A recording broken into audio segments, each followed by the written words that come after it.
mati itu ibarat sebuah pintu dan manusia akan memasuki pintu kematian. Jadi mati itu ikhwan fillah nggak harus nunggu sakit, nggak harus nunggu tua. Terkadang yang sehat mati, yang muda pun mati. Bahkan bayi lahir pun, anak saya yang kedua 10 menit lahir terus meninggal dunia. Nah ini, jadi memang inilah yang dimaksud dalam surat Al-Luqman ayat 34. Wa ma tadri nafsun bi ayyi ardin tamut wa ma nafsun bi sabiqoda. Jadi manusia itu tidak tahu apa yang akan terjadi dan manusia juga tidak tahu di mana ia akan mati. Nah, ini persoalan. Oleh karena itu bagaimana cara kiatnya menghadapi kematian? Saya temukan ada 13 poin yang sangat mendasar. Singkat saja. Ya, yang pertama adalah banyak-banyak mengingat kematian. Ini ada hadis dari Ibnu Majah, Ibnu Hibban, banyak riwayatnya, Tirmizi, An-Nasa'i, Abu Daud. Meriwayatkan hadis ini, kata Rasulullah, aksiru dzikra hadimil ladat yaknil mauta. Jadi perbanyaklah ingat kematian. Sebagai apa? Perusak kelezatan di dunia ini. Memperbanyak itu. Karena hanya kematianlah yang akan merusak semua kelezatan yang ada di dunia. Tentu beda dimensi. Ketika orang yang ingat mati, dia akan sedikit banyaknya mempersiapkan diri. Tapi orang yang jarang ingat mati, dia akan dilalaikan. Maka matinya, naudzubillah. Ya, itu yang pertama. Yang kedua, jangan mati kecuali dalam keadaan Islam. Nah ini, wala tamutunna illa wa antum muslimun. Allah nggak pernah ngomong wala tamutunna illa wa antum salafi, enggak. Wala tamutunna illa wa antum harokah, enggak. Wala tamutunna illa wa antum Persis Muhammadiyah, NU, ya. Taifah Mansuro. Enggak. Tapi wala tamutunna illa wa antum muslimun. Sampai Ustaz Budi Amin Taufik, konseptor ajaran Mas Duki, dia bikin buku Al-Muslimun, cakep sekali, nanti saya kasih kamu dia untuk dikaji. Jadi isim alam yang tidak bisa dirubah, itulah yang dikatakan sebagai Allah ciptakan kita manusia muslim. Iya nanti ya bisa ya. Bukunya kan masih dikit. Banyak bukunya. Jadi itu jangan mati ke dalam Islam. Ya ini luar biasa. Mengapa harus Islam? Karena jawabannya ada di surat Ali Imran ayat 83. Afagwero dinilaiya begun walau aslama man fis samawati wal ardi ta'an waqtahan wa ilaihi yurja'un. Itu jawabannya. Kita harus mati Islam. Karena apakah kamu akan mencari din selain Islam?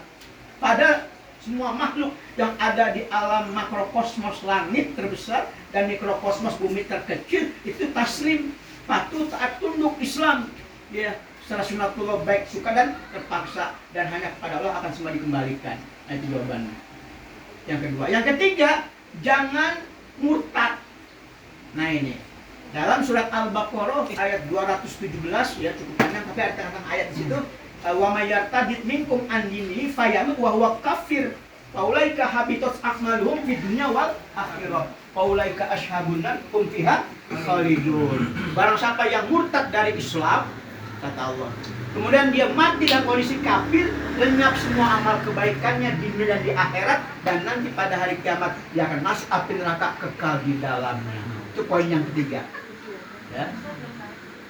Kemudian yang keempat adalah kita harus berbekal takwa. Fatazawadu fa inna khairaz zadi takwa. Al-Baqarah ayat 197. Berbekalah kamu dan sebaik-baik bekal adalah takwa kepada Allah Subhanahu wa taala.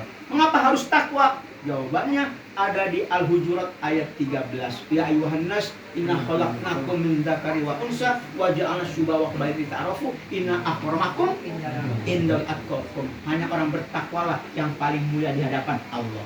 Allah nggak lihat status sosial kita, ganteng cantik kita, pangkat jabatan kedudukan kita, tidak. Tapi yang Allah lihat takwa yang ada dalam hati kita. Itu yang keempat kiatnya.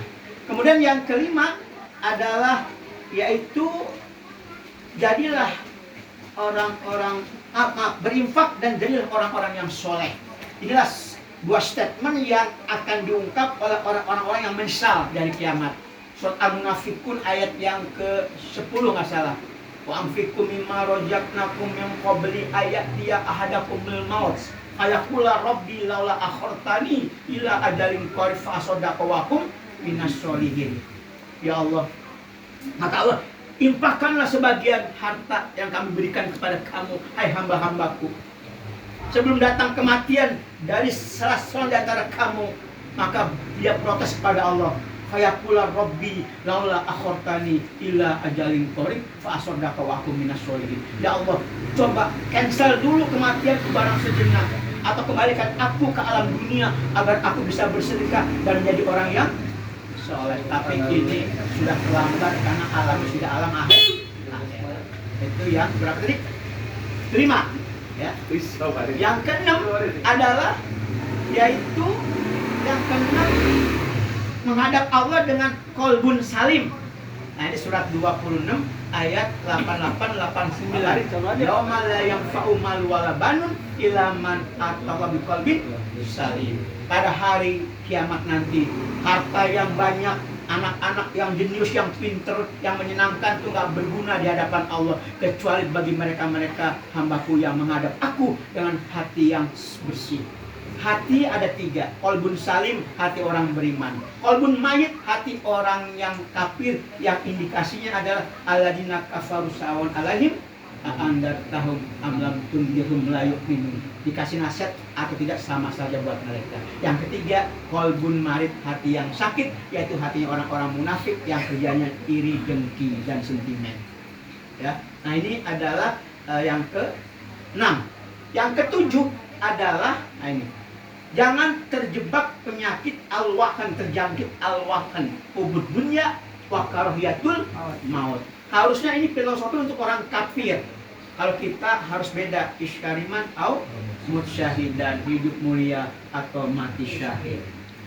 Inilah penyakit umat Islam yang paling kronis adalah hubud dunya wa karahiyatul maut. Kalau lihat hadis dari sahabat Sauban, riwayat Imam Ahmad, seperti buih dikala banjir. Sifat buih 2, 1 bendanya ringan, kedua kalau buih itu kemana arus deras dia akan hilang, jadi nggak berbekas. Maka musuh makin berani memarahi kita kaum muslimin, dan sebaliknya orang Islam akan ditanamkan penyakit al-wahan. Sauban tanya, apa itu al-wahan ya Rasulullah? Yaitu hubud dunia wa karahiyatul maut, cinta dunia takut mati. Yang berarti 7 ya.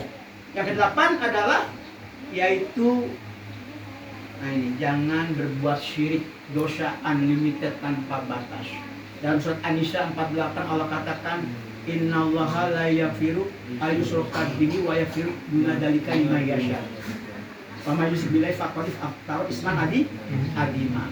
Sungguh Allah tidak akan mengampuni dosa syirik, dan Allah hanya mau mengampuni dosa selain syirik, itu pun bagi siapa yang dikehendakinya. Barang siapa berbuat dosa syirik, maka dia telah berbuat dosa tanpa batas, sangat besar. Nah, itu yang ke-8. Yang ke-9 adalah kita jangan minta mati ketika diuji oleh Allah. Ya, yang tadi pagi bacaan surat Al-Baqarah itu ujian manusia. Ya, jangan minta mati atau bunuh diri. Misalkan penyakit stroke yang tidak pulih semua puluhan tahun, tapi berdoalah.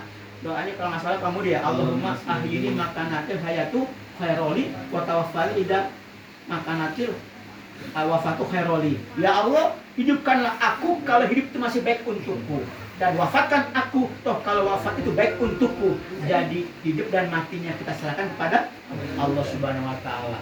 Mau sehat mau sakit Allah yang menentukan. Itu yang keberapa? 9 ya. Yang ke-10 adalah banyak-banyaklah berdoa tentang husnul khatimah dan meringankan beban kita ketika dicabut nyawanya. Karena apa? Allahumma inna nas'aluka husnul khatimah atau husnul khatimah, ya. Atau Allahumma hawin alaina fi syakaratil maut. Nabi Muhammad ketika mau meninggal dunia dikasih tahu oleh malaikat Jibril, enak. Ya, akhirnya singkat cerita, siap. Kalau memang itu perintah Allah, silakan. Dakwahku sudah selesai. Fardu ainnya membebaskan kota Mekah jadi Islam. Fardu kifayahnya adalah negeri-negeri yang lain. Kalau kita baca tentang sejarah dakwah Rasulullah, ada fardu ain dan fardu kifayah. Fardu ain itu tempat kelahirannya. Nah, kemudian yang kita lihat apa?